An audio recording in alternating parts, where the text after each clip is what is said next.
Hello guys! Welcome back sa Alex Hub channel. Sa video na ito, tutulungan ko kayong pumili kung anong sumobot ang bagay sa inyo, lalo na kung nagsisimula ka pa lang sa robotics or balak mo na sumali sa competitions. Pag-uusapan natin ang tatlong sumobot kits ng Alex Hub Electronics, ang Sumobot V1, Sumobot V3 at Mini Sumobot. Hindi lang tayo magpo-focus sa specs, kundi sa kung ano ang matututunan mo sa bawat robot. Kasi sa robotics, mas mahalaga ang skills na nade-develop mo kaysa sa mismong hardware. Unahin natin ang Sumobot V1. Ito ang perfect starting point para sa beginners, students at sa mga first time pa lang papasok sa robotics. Arduino-based ang system nito kaya napakadaling aralin at i-program. May basic IR sensors ito at DC motors na magtuturo sa'yo kung paano gumagana ang sensor reading at motor control. Simple lang ang wiring kaya hindi ka agad ma-overwhelm. Pwede ka ring magdagdag ng Bluetooth module kung gusto mo ng manual control. Dito mo matututunan ang fundamentals ng robotics tulad ng paggawa ng logic na kapag may kalaban, attack, at kapag may line, atras. Ang V1 ay parang training ground. Dito mo binubuo ang foundation mo bilang robotics builder. Ngayon, level up tayo sa Sumobot V3. Ito na ang pang-competition level robot para sa 1 kg Sumobot category.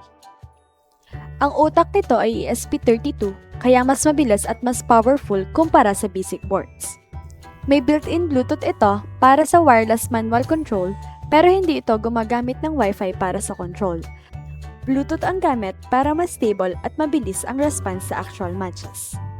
Sa sensors naman, gumagamit ito ng tatlong sharp IR distance sensors sa harap, kaliwa, at kanan para mas accurate ang detection ng kalaban lalo na sa close range.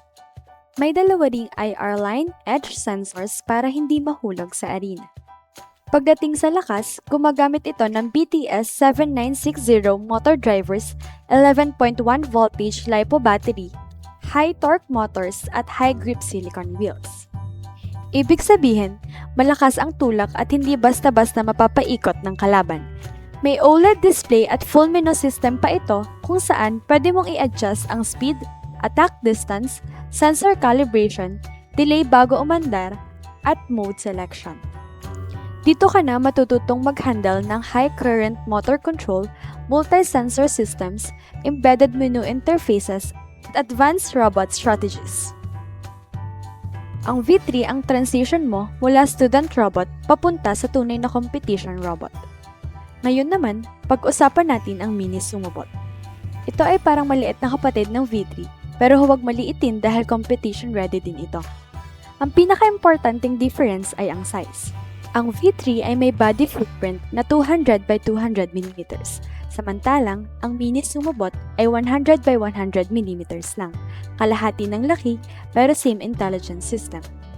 Dahil mas maliit, mas agile ito, mas mabilis mag-turn at swak para sa Mini Sumo competition category. ESP32 pa rin ang gamit nito. May Bluetooth control, OLED display at menu system din tulad ng V3. Ang kaibahan sa sensing ay gumagamit ang V3 ng sharp IR sensors, habang ang Mini Sumobot ay gumagamit ng ultrasonic sensors. Ang ultrasonic ay may mas wide detection range, habang ang sharp IR ay mas precise sa close range. Sa motor driver naman, ang V3 ay may external BTS 7960 modules, pero ang Mini Sumobot ay may built-in DRV8833 motor driver na direkta na sa PCB, kaya mas compact at integrated ang design. Dito mo matututunan ang ultrasonic sensing, compact system design at efficient power control habang ginagamit mo pa rin ang advanced logic na parang sa V3. Kung ikukumpara natin silang tatlo, ang V1 ay pang beginner at para sa pag-aaral ng basics gamit ang Arduino at simple sensors. Ang V3 ay advanced competition robot na gumagamit ng ESP32, sharp IR sensors at high-power motor drivers para sa 1 kg class. Ang Mini Sumobot naman ay advanced din pero compact version. May 100 by 100 mm body, ultrasonic sensors at built-in motor driver kaya perfect sa Mini Sumo category. Ibig sabihin, ang robotics learning path mo ay pwedeng maging ganito. Magsimula ka sa V1 para sa fundamentals, lumipat sa V3 para sa advanced systems at competition, at gamitin ang Mini Sumobot para matutunan ang compact optimization at agility. Hindi lang robot ang binubuo mo dito. Engineer mindset ang nade-develop mo. Mag-a-arena test muna tayo. Dito, sabay-sabay nating papapasukin ang Sumobot V1, V3 at Mini Sumobot sa ring para makita ang real behavior nila against each other.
So ayun guys, ngayon alam nyo na ang difference ng Sumobot V1, V3 at Mini Sumobot. Kung beginner ka, start with V1. Kung target mo ay full competition power, V3 ang sagot. Kung gusto mo ng mas maliit, mabilis at pang Mini Sumobot ang para sa'yo. Don't forget to like, subscribe at share para mas dumami ang robotics learners. This is Alex Hub, empowering your projects. Kita-kits sa next video!